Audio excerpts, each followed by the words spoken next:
Now you know your life is fucked up when your only friend is a cat.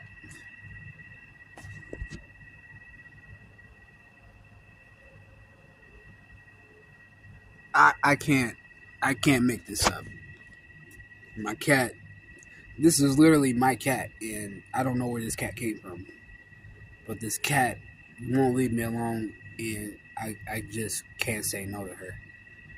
I love this cat. I named her Kit Kat. Yes, I did.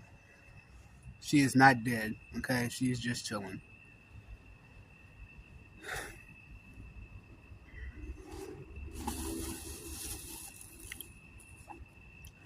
Look, she already know the dealio.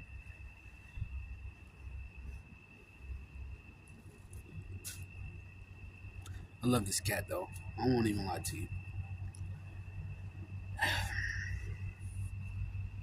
Hey there, kitty cat. Kit Kat. Hey,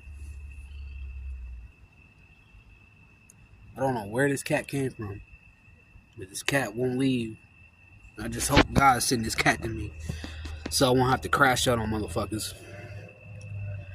That's the best way I'm looking at life. If God sent me this cat to calm down, thank you so much. I really appreciate it. And I'm not saying this for the internet. I'm saying this to him. Because people get life messed up when you try to praise God on the internet. I'm a little different with that. I'm just letting y'all know if this is divine, I'm not going no further than that. It's all praise to him. Okay? No internet, nothing. I'm just putting this on the internet so I won't never forget it. See you.